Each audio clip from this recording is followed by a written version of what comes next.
आप लोगों के लिए लेके आई हूँ यूपीएसएससी एग्जाम प्रिपरेशन की तैयारी। आज से ही हम लोग स्टार्ट करने वाले हैं, ठीक है। तो एक एक टॉपिक को कवर करेंगे और उसके साथ साथ हम उसमें पीवाई क्वेश्चंस और एमसीक्यू क्वेश्चंस को सॉल्व करते हुए आगे बढ़ेंगे, ठीक है। तो हम स्टार्ट करते हैं आज का टॉपिक। आज का हमारा टॉपिक है introduction to computer.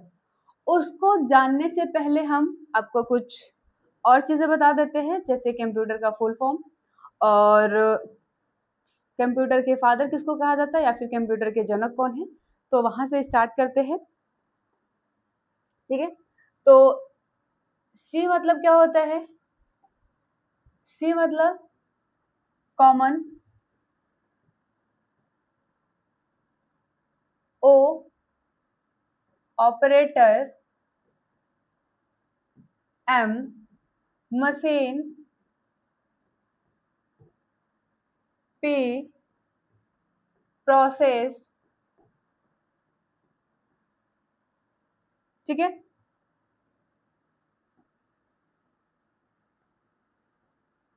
Used, T for trade और टेक्नोलॉजी। आपको पता है जब पहले कंप्यूटर बना था तो उसकी जो मतलब उसका जो यूज होता था वो सिर्फ व्यापार में होता था, लेकिन आज के समय में व्यापार तक ही सीमित नहीं है, हर फील्ड में आप देखेंगे उसका यूज हो रहा है। तो इसके आधार पे आप टी को टेक्नोलॉजी भी कह सकते हैं, ठीक है।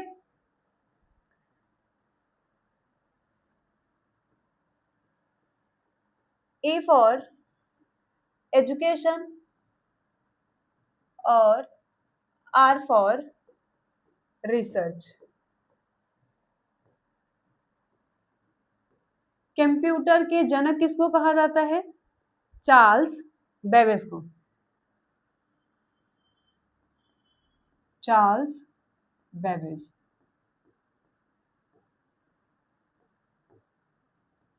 ठीक है। ये हो गया आपका कंप्यूटर का फुल फॉर्म और फादर ऑफ कंप्यूटर हो गया। अब हम आगे वाले टॉपिक में डिस्कस करेंगे इंट्रोडक्शन टू कंप्यूटर। क्या डिस्कस करेंगे? इंट्रोडक्शन टू कंप्यूटर, ठीक है। तो आगे बढ़ते हैं।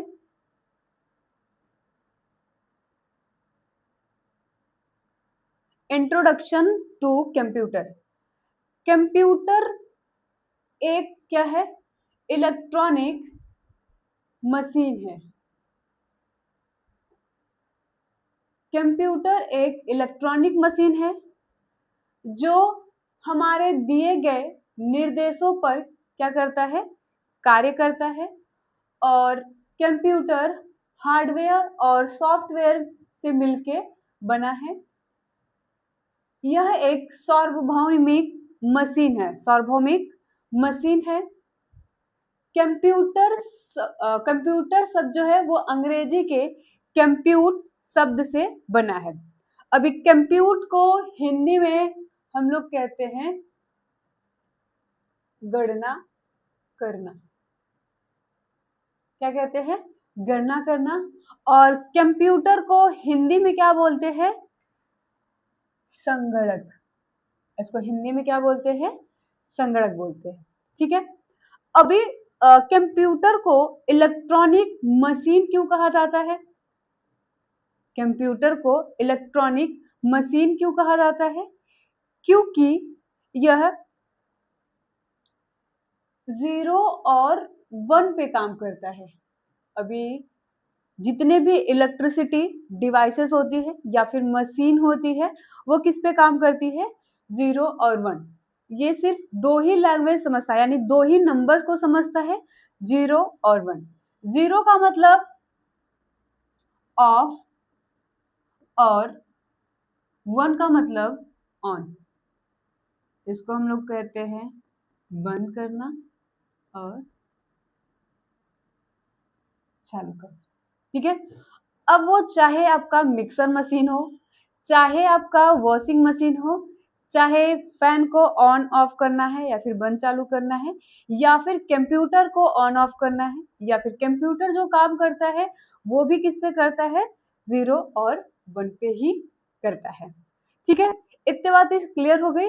आगे हम बढ़ते हैं कि कंप्यूटर कितने स्टेप में अपने कार्य को पूरा करता है। कितने स्टेप पे करता है, 3। एक है आपका इनपुट, दूसरा है प्रोसेस और तीसरा क्या है, आउटपुट। अगर मैं आपको आसान शब्दों में बताऊं, आसान तरीके से बताऊं, तो आप इस तरीके से कह सकते हो कि जो भी कुछ हम कंप्यूटर में टाइप करते हैं, लिखते हैं, वो हमारे क्या कहलाते हैं, इनपुट कहलाते हैं। ये तो हो गया आपको समझने के लिए। ठीक है, अभी उसको एक और तरीके से समझ सकते हैं। यूजर द्वारा कंप्यूटर को दिया गया निर्देश, कमांड ही क्या कहलाता है, इनपुट कहलाता है। क्या कहलाता है, इनपुट कहलाता है। अभी यूजर कौन है, कंप्यूटर को चलाने वाला क्या कहलाता है, यूजर कहलाता है। अब यूजर हो गया। निर्देश किसको कहते हैं, निर्देश किसको कहते हैं, जैसे कि अगर हमें कोई काम करने के लिए बोला जाता है और उसके बारे में स्टेप बाय स्टेप चीजें बता दी गई है ना, कि इसके बाद ये करना है, इसके बाद ये करना है, एक रूल हो गया या फिर सिंटैक्स हो गया, नियम हो गया कि हाँ इसके बाद हम यही करेंगे, तो उसी को ही हम क्या बोलते हैं, निर्देश बोलते हैं।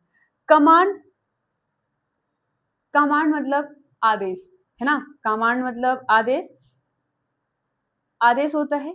आदेश का मतलब क्या, कि मेरे से बोल दिया गया या फिर आपसे ही बोल दिया गया कि आपको ये काम करने हैं, आप कैसे करो उससे मुझे कोई मतलब नहीं है, मतलब आपको सिर्फ रिजल्ट लाना है, आप रिजल्ट लाओगे कैसे वो आपका दिमाग है, आप अपने तरीकों से सोचो समझो, जिस तरीके से आप ला पाओगे वही प्रक्रिया हमारी क्या कहलाएगी, कमांड। जैसे कि आपने कंप्यूटर में 1+1 टाइप किया और उसको बोल दिया, आपने आपने कमांड दिया कि हमें रिजल्ट क्या चाहिए, 2 चाहिए। अब आप इसको घटा के लाओ चाहे जोड़ के लाओ, जैसे भी लाओ, आपको रिजल्ट लेके आना है 2। मुझे सिर्फ इससे मतलब है, यानी कि रिजल्ट से मतलब है, वो हो गया हमारा क्या, कमांड हो गया। ठीक है, अब आपको निर्देश दिया जाता है, मतलब कि आपको बताया जाता है कि आप पहले 1 टाइप करो, फिर आपको प्लस टाइप करना है, फिर से 1 टाइप करना है, फिर इक्वल टू करोगे तो क्या आएगा, 2। तो ये हमारा क्या हो गया, निर्देश। आपको समझ में आया होगा मुझे उम्मीद है। आगे बढ़ते हैं। प्रोसेस किसको कहते हैं, प्रोसेस किसको कहते हैं, इसमें कंप्यूटर निर्देश को प्रोसेस करता है और डाटा को इंफॉर्मेशन के फॉर्मेट में कन्वर्ट करता है या फिर कन्वर्ट करने का काम करता है, उसी को ही क्या बोलते हैं, प्रोसेस बोलते हैं। ठीक है, अब उसके बाद आउटपुट देख लेते हैं। कंप्यूटर यूजर्स को जो आउटपुट प्रदान करता है या फिर रिजल्ट जो देता है, उसी को ही हम लोग क्या बोलते हैं, आउटपुट बोलते हैं। आप एक बार फिर से समझिए, इनपुट किसको कहते हैं, यूजर द्वारा दिए गए निर्देश या फिर कमांड को आप क्या बोलते हो, इनपुट बोलते हो। इनपुट देने के बाद कंप्यूटर उस पे जो काम करता है, जो प्रोसेस करता है या फिर जो प्रक्रिया करता है, उसी को ही क्या बोलते हैं, प्रोसेस बोलते हैं। प्रोसेस करने के बाद जो रिजल्ट आएगा या फिर जो रिजल्ट आता है, उसी को ही हम लोग क्या बोलते हैं, आउटपुट बोलते हैं। जैसे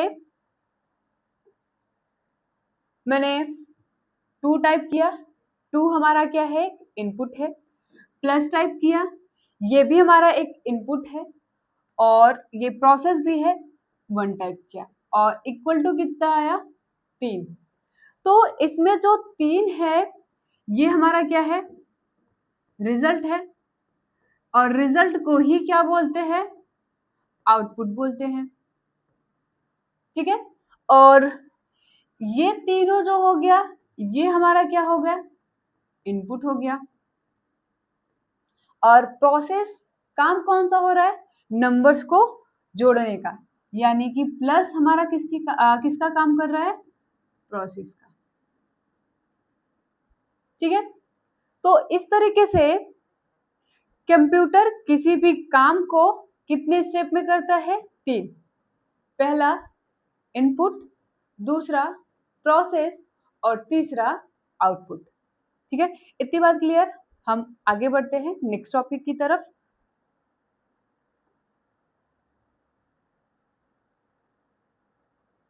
अगला टॉपिक क्या है, कंप्यूटर सिस्टम के मुख्य घटक। कंप्यूटर के मुख्य घटक या फिर प्रमुख घटक, और इसको इंग्लिश में क्या बोलते हैं, कंपोनेंट ऑफ कंप्यूटर सिस्टम। क्या बोलते हैं, कंपोनेंट ऑफ कंप्यूटर सिस्टम, आप इंग्लिश में कह सकते हैं। और हिंदी में क्या बोलते हैं, कंप्यूटर सिस्टम के प्रमुख घटक। कौन कौन से होते हैं, पहला आपका है सीपीयू, और दूसरा है इनपुट डिवाइसेस, और तीसरा है आपका आउटपुट डिवाइसेस। ये तो हो गया हमारे कंप्यूटर के मुख्य घटक। अब इनपुट डिवाइस किसको कहते हैं, आउटपुट डिवाइस किसको कहते हैं, और प्रोसेस या फिर सेंट्रल प्रोसेसिंग यूनिट यानी कि सीपीयू किसको कहते हैं, उसके बारे में समझ लेते हैं।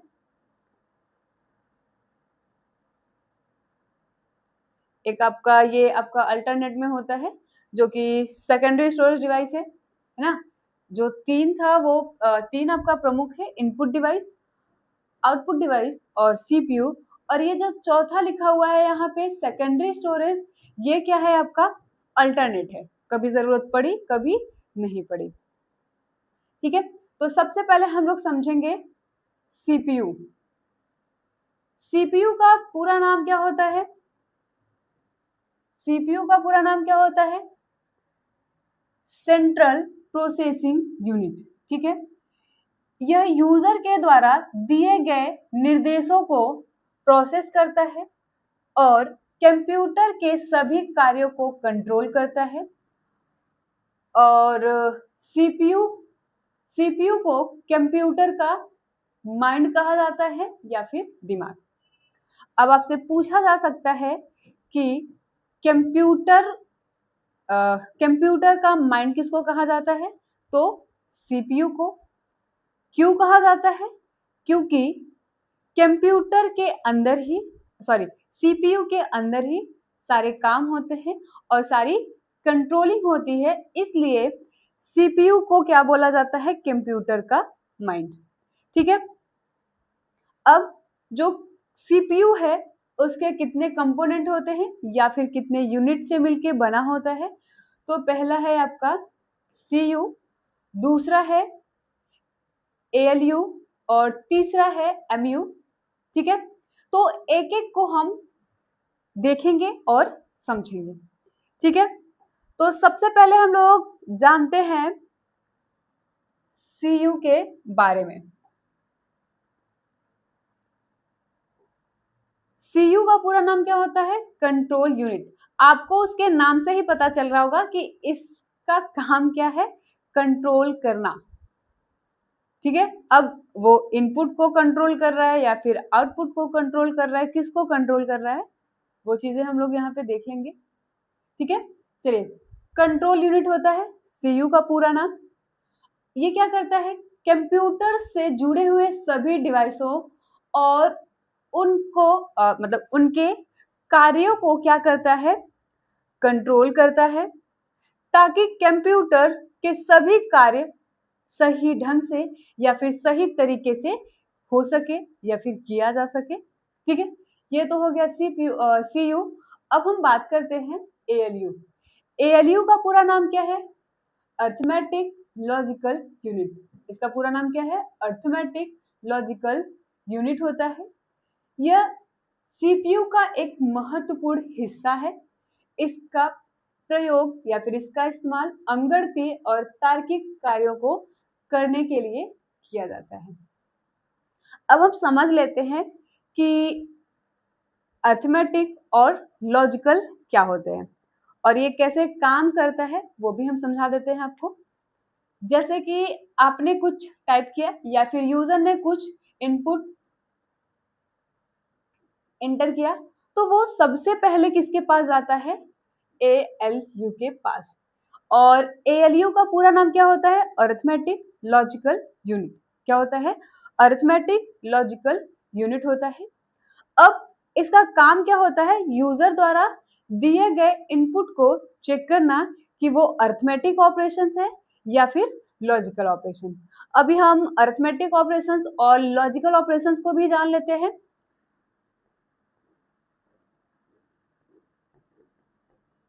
अरिथमेटिक ऑपरेशन जैसे आपका हो गया,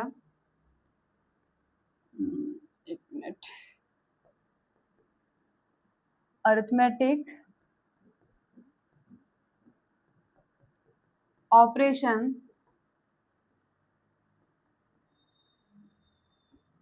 जैसे आपका हो गया plus, minus, multiply, divide, percentage और भी होते हैं। ये सब हमारे किस टाइप के ऑपरेशंस में आते हैं? अरिथमेटिक ऑपरेशंस में आते हैं। ठीक है, अभी logical operations,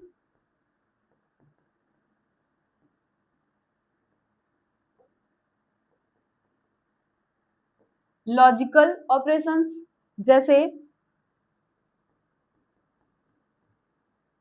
equal to, not equal to, greater than, less than, greater or equal to, less or equal to, ये सारे ऑपरेशंस आपके लॉजिकल ऑपरेशंस हैं और ये सारे आपके क्या है? Arithmetic operation. अभी आप लॉजिकल ऑपरेशंस को ऐसे समझ सकते हो कि जिसमें मतलब ऐसा ऑपरेशन जिसमें कंपैरिजन हो, तुलना हो, या फिर कंडीशन जिसको हम लोग बोलते हैं शर्त, जिसमें शर्त हो या फिर जिसमें कंपैरिजन या फिर तुलना हो, उस टाइप के ऑपरेशंस को हम लोग क्या बोलते हैं? Logical operation. जैसे आप एग्जांपल में समझ सकते हो कि 10 इज नॉट इक्वल टू 20। अब यहाँ पे क्या हो रहा है? कंपेयर हो रहा है। क्या 10 20 के बराबर है? तो नहीं है, इसलिए यहाँ पे कौन सा ऑपरेशन लगा हुआ है? नॉट इक्वल टू का लगा हुआ है। इतना समझ में आया? अब इसके बाद हम बात करते हैं MU। MU का पूरा नाम क्या होता है? Memory unit. ये CPU का एक हिस्सा है या फिर एक पार्ट है।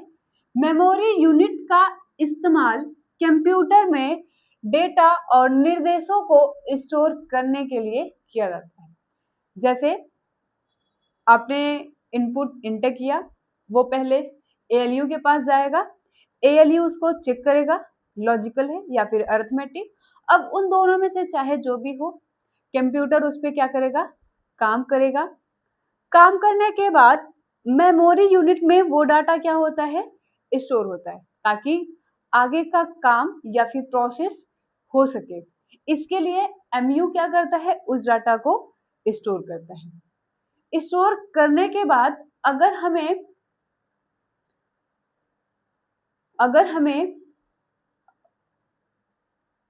आउटपुट मतलब कि अगर हमें उस डाटा को स्टोर करना है तो सेकेंडरी स्टोरेज में परमानेंट स्टोर होने के लिए आता है ना। अगर हमें डाटा को परमानेंट स्टोर करना है तो किसके पास आएगा? सेकेंडरी स्टोरेज के पास। इस तरीके से आपका CPU कंप्लीट हो गया। ठीक है, अब हम बात करते हैं इनपुट डिवाइस की। अच्छा, इनपुट डिवाइस आप ऐसे नॉर्मल समझ लीजिए कि जिस डिवाइस के द्वारा कंप्यूटर को इनपुट दिया जाता है या फिर हम देते हैं, उस डिवाइसेस को क्या बोलते हैं? Input device. जैसे आपका कीबोर्ड हो गया, माउस हो गया, है ना, स्कैनर हो गया, ये सारे जो डिवाइसेस हैं ये किस टाइप के हैं? इनपुट टाइप के हैं। आउटपुट डिवाइस किसको कहते हैं? आउटपुट डिवाइस एक प्रकार का डिवाइस होता है जिस पे हम रिजल्ट को देखते हैं या फिर रिजल्ट को शो कराने के लिए यूज करते हैं, उसको ही क्या बोलते हैं, आउटपुट डिवाइस। जैसे आपका मॉनिटर हो गया, स्पीकर हो गया, प्रिंटर हो गया, ये सारी चीजें क्या है, आपके आउटपुट डिवाइस। अभी इन दोनों टॉपिक के बारे में हम आगे भी डिस्कस करेंगे जब हम पढ़ेंगे इनपुट डिवाइस और आउटपुट डिवाइस को विस्तार से, तो उसमें इसको और भी अच्छे से डिस्कस करेंगे, एक एक इनपुट डिवाइसेस के बारे में जानेंगे। ठीक है, इस टॉपिक को हम आगे बढ़ाते हैं। अगला अपना टॉपिक,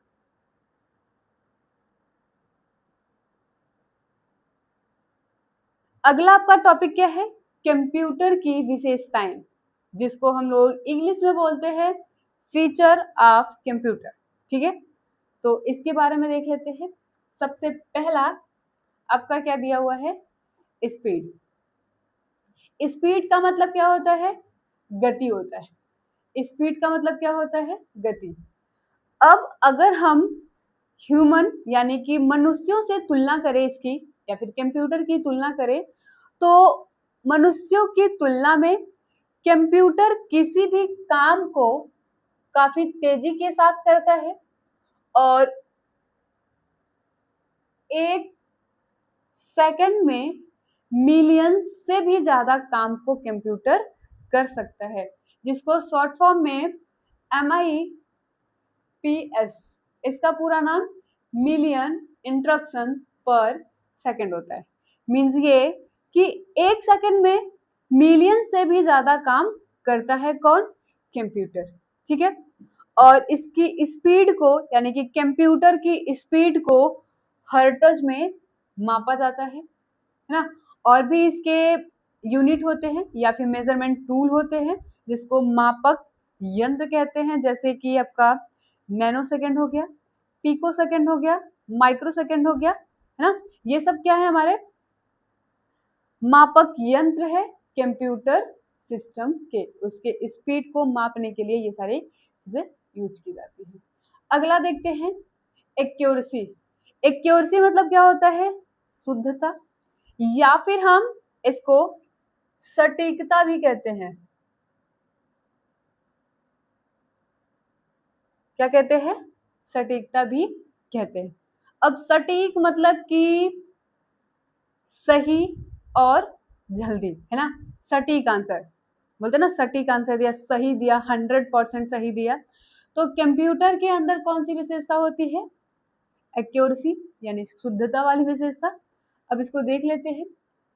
कंप्यूटर बिना गलती के किसी भी काम को क्या करता है, पूरा करता है। मनुष्य एक काम को करने में बहुत सारी गलतियां करता है, जबकि कंप्यूटर बिना गलती के अपने कार्यों को क्या कर लेता है, पूरा कर लेता है। लेकिन वही कार्य कंप्यूटर के द्वारा किया जाए तो बहुत ही तीव्र गति से और शुद्ध गणना कर देगा। इसका कहने का सिंपल मतलब है कि अगर कोई व्यक्ति या फिर मनुष्य काम कर रहा है तो उसमें गलती हो सकती है। जैसे कि हम काम करते हैं, बट जरूरी नहीं कि हम हर बार गलत ही हो, है ना। बट संभावनाएं क्या होती है गलत होने की। जैसे 99.9% सही तो करता है ह्यूमन, मनुष्य, लेकिन हमें 1% का डाउट रहता है कि कहीं गलत ना हो जाए। भले ही गलत ना हो, लेकिन डाउट रहता है, संभावनाएं रहती है। लेकिन अगर कोई कंप्यूटर उसी काम को कर रहा है तो हमें विश्वास रहता है और रिजल्ट भी क्या आता है, सही आता है। यानी कि कंप्यूटर किसी भी काम को 100% एक्यूरेसी यानी कि शुद्धता के साथ करता है। इतनी बस क्लियर। ठीक है, और एक चीज इसमें और भी ऐड कर सकते हो कि कंप्यूटर 24/7 24 घंटे और 7 दिन क्या होता है, अवेलेबल, है ना, अवेलेबल होता है। आगे इसके फीचर की बात करते हैं। मेमोरी।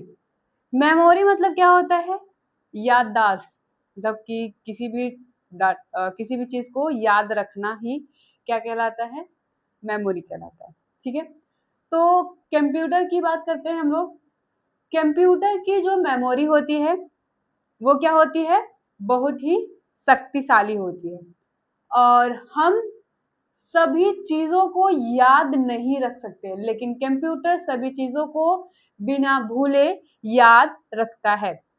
जैसे कि कंप्यूटर में मैंने एक डाटा बनाया है, मान लीजिए कि आज से लगभग 1-1.5 साल पहले बनाया है, और वो डाटा मैंने सेव करके परमानेंटली रखा है।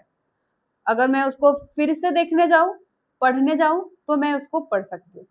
लेकिन अगर मैंने उसको अपने दिमाग में सिर्फ कैप्चर करके रखा होता है और मुझे जरूरत है उस चीज की, लेकिन मुझे याद ही नहीं आ रहा है, याद कर रहे हैं याद ही नहीं आ रहा है ना, तो हमारी यानी कि ह्यूमन की जो याद करने की क्षमता है या फिर जो मेमोरी होती है वो क्या होती है, वीक होती है। एग्जैक्टली हमें याद ही नहीं होता है कि हमने क्या पढ़ा है, क्या चीजें पढ़ी है वो चीजें, लेकिन कंप्यूटर की जो मेमोरी होती है वो क्या होती है, शक्तिशाली होती है। एक वर्ड होता है पावर ऑफ रिमेम्बरिंग, जिसको याददाश्त बोलते हैं, कह सकते हैं आप कि कंप्यूटर की पावर ऑफ रिमेम्बरिंग ज्यादा होती है, ह्यूमन की कम होती है। और स्टोर करने की क्षमता, डाटा रखने की क्षमता सबसे ज्यादा ह्यूमन के अंदर होती है, और कंप्यूटर्स के अंदर क्या होता है, लिमिटेड होता है।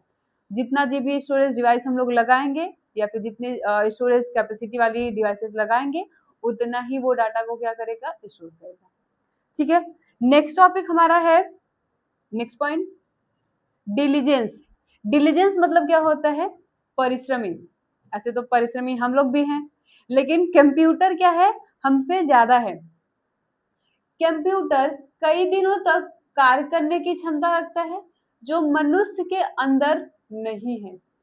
यह कभी थकता नहीं है, जबकि मनुष्य कुछ समय तक कार्य करने के बाद क्या होता है, थक जाता है और उसे आराम की आवश्यकता होती है ना। अगर बात हम कंप्यूटर की करें, तो कंप्यूटर किसी भी काम को कंटिन्यूअसली यानी कि लगातार कई दिनों तक कर सकता है, वो थकेगा नहीं। और हमारी बात की जाए यानी कि ह्यूमन की बात की जाए, तो वो कुछ टाइम तक तो काम कर सकता है, लेकिन कंटिन्यूअसली नहीं कर सकता। वो क्या होता है, थकता है और उसको आराम की जरूरत भी होती है। ठीक है, नेक्स्ट पॉइंट आपका है ऑटोमेशन। ऑटोमेशन मतलब क्या होता है, स्वचालित। क्या होता है, स्वचालित।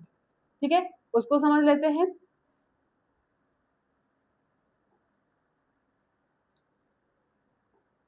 कंप्यूटर एक स्वचालित या फिर स्वचालित मशीन है। यह अपने कार्यों को खुद से पूरा करता है। जब एक बार अपने कार्य को शुरू कर देता है, तो बिना किसी मनुष्य की सहायता के इसे पूरा करता है। जैसे अगर हमारी बात की जाए, तो हम अगर काम कर रहे हैं तो हम लोग ये सोचते हैं कि कोई और पर्सन आ जाए, कोई और व्यक्ति आ जाए, जिससे हमारा काम जल्दी और आसानी से हो जाए। लेकिन कंप्यूटर के अंदर वो फीचर नहीं होता है ना। कंप्यूटर खुद ही लगातार अगर काम एक बार स्टार्ट कर दिया, तो जब तक उसका रिजल्ट ना आ जाए, तब तक उस काम को क्या करेगा, वो करता रहता है। ऐसे ही हमें भी बनना होगा। जैसे हम लोग प्रिपरेशन कर रहे हैं, आप लोग कर रहे हैं, तो आपको भी ऐसे ही कंटिन्यूअसली काम करने हैं, है ना, कि जब तक कि आपका रिजल्ट आ ना जाए, आप उस पर अच्छा परफॉर्म ना करो, तब तक आपको क्या करने हैं, पढ़ते रहने हैं और मेहनत करते रहना है। जब तक आप मेहनत नहीं करोगे, तब तक आपको सफलता नहीं मिलेगी। सफलता मिलने के लिए किसकी बलिदान देनी पड़ती है, मेहनत की, है ना। तो मेहनत करिए, सफलता जरूर मिलेगी। चलिए हम अपने आगे की टॉपिक पर चलते हैं। अब इसके अंदर तो बहुत सारी विशेषताएं थी। अब आप ये भी समझ लो, जिस इंसान या फिर जिस मशीन के अंदर बहुत सारी विशेषताएं होती है, उसके अंदर कुछ कमियां भी होती हैं। चाहे हम हो, चाहे आप हो, चाहे कोई कंप्यूटर डिवाइस या फिर मशीन ही क्यों ना हो, अगर उसके अंदर विशेषताएं हैं तो उसके अंदर कमियां भी होंगी। ऐसे ही हमारे कंप्यूटर्स के अंदर भी बहुत सारी कमियां हैं, बहुत सारी क्या, कुछ हैं कमियां। जैसे कि नो आईक्यू। आईक्यू मतलब क्या होता है? सोचने और समझने की शक्ति, जो कि कंप्यूटर के अंदर नहीं है। यहाँ पे वही चीज दिखा गया है, कंप्यूटर के अंदर मानव की तरह यानी कि मनुष्य की तरह सोचने और समझने की शक्ति नहीं होती है।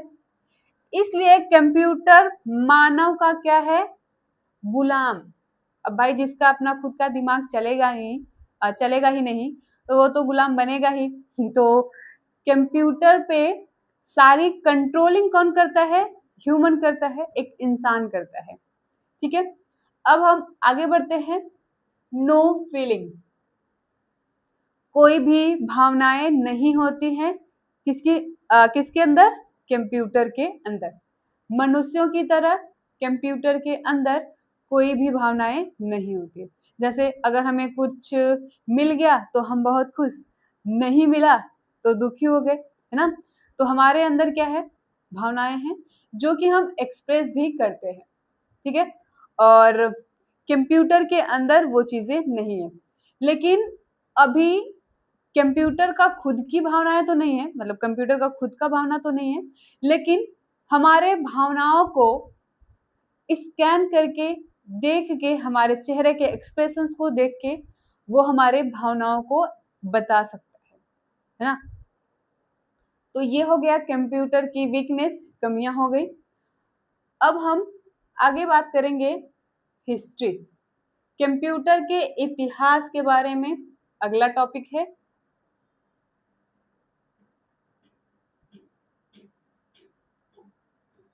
ठीक है, तो इसको हम स्टार्ट करते हैं, कंप्यूटर का इतिहास।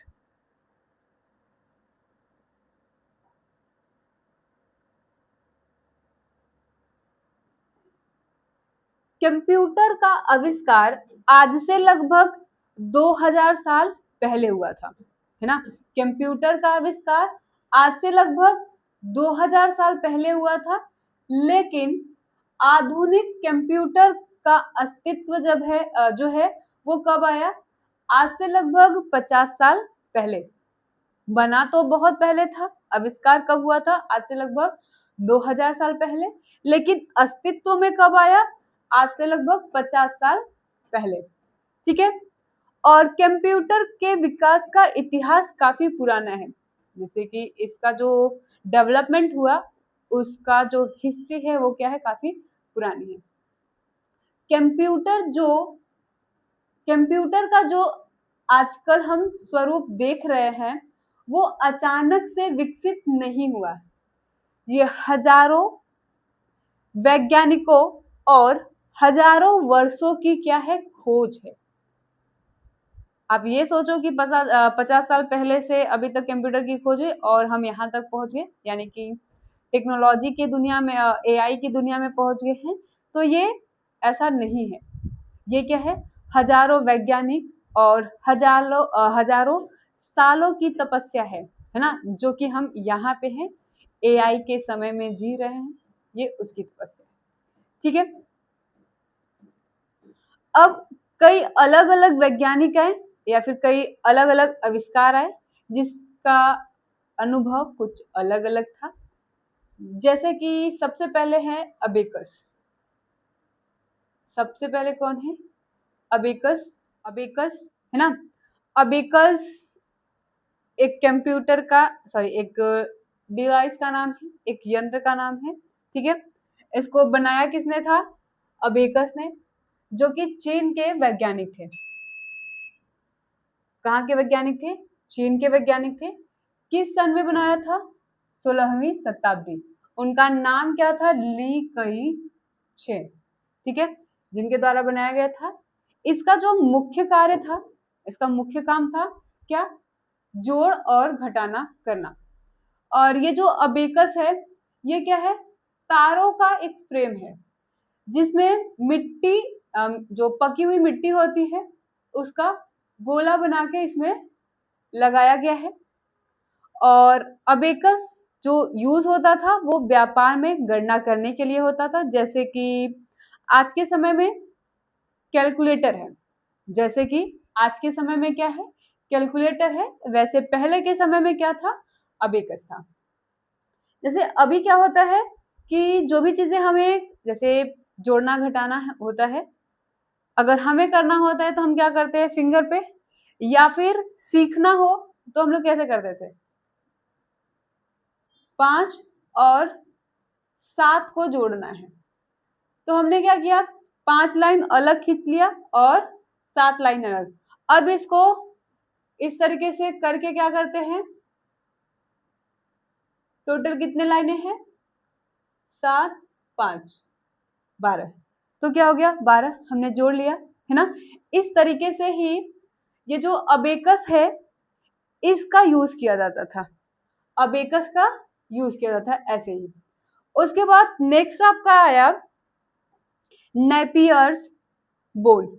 नेपियर जो है वो एक वैज्ञानिक का, नेपियर्स का पूरा नाम क्या है, जॉन नेपियर, है ना। उन्होंने एक डिवाइस बनाया, क्या बनाया, एक डिवाइस बनाया, और उस डिवाइस में उन्होंने हाथी के दांत का यूज किया। उन्होंने किसका यूज किया, हाथी के दांत का। अभी तो कुछ था ही नहीं, डिवाइस के नाम पे कुछ नहीं था, जो मिला वही यूज कर लिया, है ना। तो इन्होंने अपने मशीन में क्या यूज किया था, हाथी के दांत का यूज किया था। इसलिए सॉरी, इसलिए ही नेपियर्स को क्या कहा जाता है, नेपियर बोल क्यों कहा जाता है, क्योंकि उन्होंने अपने मशीन में हाथी के दांत का यूज किया था। और इसका जो मुख्य काम था या फिर जो इसका प्रयोग था वो किस लिए किया जाता था, जोड़ घटाना गुणा और भाग करने के लिए किया जाता था।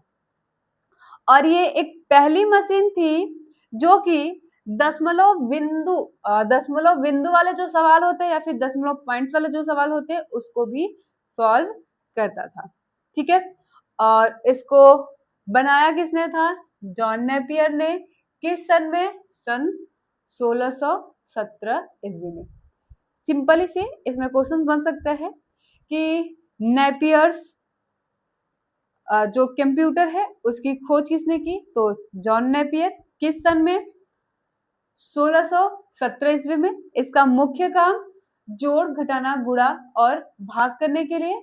इन्होंने अपने डिवाइस में हाथी के दांत का यूज किया था, इसलिए इसको क्या कहा जाता है, नेपियर्स बोन्स, ठीक है।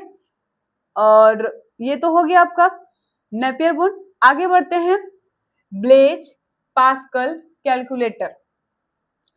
ब्लेज पास्कल कैलकुलेटर जो है वो पहला यांत्रिक कैलकुलेटर था।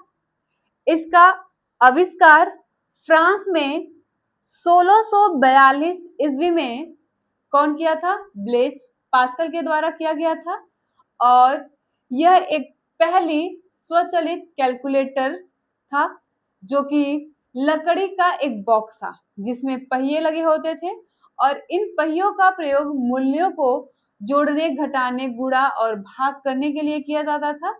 ब्लेज पास्कल की इस मशीन को क्या कहते हैं, एडिंग मशीन भी कहते हैं। क्या कहते हैं, एडिंग मशीन भी कहते हैं और पास्कल मशीन भी कहा जाता है। यानी कि इसका अल्टरनेट नेम क्या है, एडिंग मशीन, और उसको पास्कलिन मशीन भी कहा जाता है, जो कि पहला मैकेनिकल कैलकुलेटिंग मशीन थी, ठीक है। अब आगे बढ़ते हैं, डिफरेंस इंजन। डिफरेंस इंजन को बनाने वाला कौन है, चार्ल्स बेबेज। बनाने वाला कौन है, चार्ल्स बेबेज। चार्ल्स बेबेज ने सन 1822 ईस्वी में एक मशीन का निर्माण किया या फिर एक मशीन बनाई जिसका नाम उन्होंने क्या रख दिया, डिफरेंस इंजन। इस इंजन की सहायता से अलजेब्रिक एक्सप्रेशंस और सांख्यिकी तालिकाओं की गणना 20 अंकों तक शुद्धता के साथ किया जा सकता था। जैसे ये काम तो करता था लेकिन 20 अंकों तक ही इसका जो रिजल्ट होता था वो सही होता था।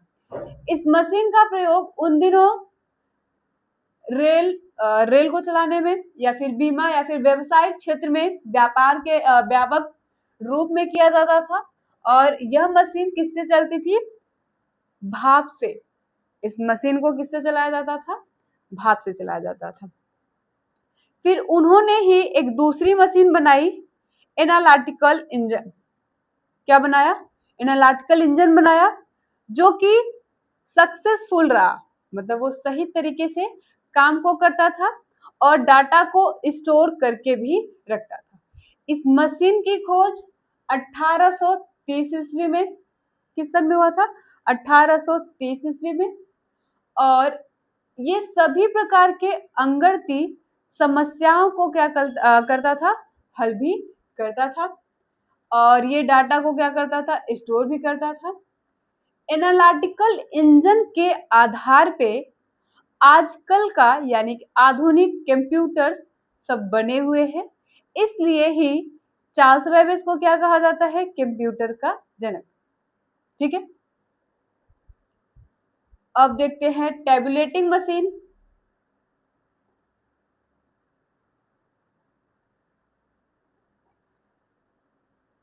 यह एक ऐसी मशीन है, यह एक ऐसी मशीन थी जिसका इस्तेमाल आंकड़ों को रिकॉर्ड और डाटा को स्टोर करने के लिए किया जाता था। टेबुलेटिंग मशीन पंच कार्ड पर आधारित है, एक यांत्रिक टेबुलेटर था। इस मशीन का प्रयोग पहली बार सन 1890 ईस्वी में अमेरिकी जनगणना में किया गया था। यानी कि आपसे पूछा जा सकता है टेबुलेटिंग मशीन का प्रयोग कब और कहाँ किया गया था? तो सन 1880 ईस्वी में अमेरिकी जनगणना में किया गया था। टेबुलेटिंग मशीन का आविष्कार 1880 ईस्वी में हरमन होलरिथ के द्वारा किया गया था। हरमन होलरिथ ने एक टेबुलेटिंग कंपनी की शुरुआत की, जो कि अभी IBM कंपनी के नाम से जाना जाता है। और उस कंपनी का आविष्कार कब हुआ था? 1924 ईस्वी। IBM का पूरा नाम इंटरनेशनल बिजनेस मशीन है। ठीक है, फिर उसके बाद आया क्या आया? Mark one. Mark one Howard Aiken ने IBM मशीन के साथ मिलकर सन 1930 ईस्वी में मार्क वन कंप्यूटर बनाया। मार्क वन कंप्यूटर जो था वो विश्व का पहला इंटरनेशनल बिजनेस मशीन थी। इस कंप्यूटर की सहायता से सभी तरह के अंगड़ती समस्याओं को सॉल्व किया जाता था। ठीक है, उसके साथ साथ लॉगरिथमिक एवं त्रिकोणमितीय की गणनाएं भी संभव थी। मतलब कि लघुगणक और जो त्रिकोणमिति वाली जो समस्याएं थी वो भी किससे सॉल्व हुई? मार्क वन जो कंप्यूटर डिवाइस था उसके द्वारा। ठीक है, अब उसके बाद नेक्स्ट टॉपिक की तरफ बढ़ते हैं हम अपने। इनिएक। इनिएक का पूरा नाम electronic numerical integrator and calculator. अभी आप देखोगे कहीं कहीं पे कैलकुलेटर की जगह आपको क्या मिलेगा? कंप्यूटर। ठीक है, ये तो हो गया इसका पूरा नाम। इसका आविष्कार प्रीफर एकर्ट एंड जॉन मॉर्सली ने किया था एक यूनिवर्सिटी में। यह दुनिया का पहला कंप्यूटर जो कि अंगड़ती ऑपरेशंस को तेजी के साथ करता था। और इनिएक कंप्यूटर पहला इलेक्ट्रॉनिक डिजिटल कंप्यूटर था। किस टाइप का कंप्यूटर था? इलेक्ट्रॉनिक पहला कंप्यूटर। ठीक है, फिर उसके बाद आपका आया EDSAC, जिसका पूरा नाम क्या है? Electronic delay storage automatic calculator. इसका निर्माण मॉरिस विकल्स ने इंग्लैंड में कैम्ब्रिज गणितीय प्रयोगशाला में किया था, जो कि एक विश्वविद्यालय है। और EDSAC का ये जो था ये मशीन, ये दूसरा इलेक्ट्रॉनिक डिजिटल मशीन जो कि डाटा को क्या करता था, स्टोर, या फिर प्रोग्राम्स को क्या करता था, स्टोर करता था। ठीक है, अब इस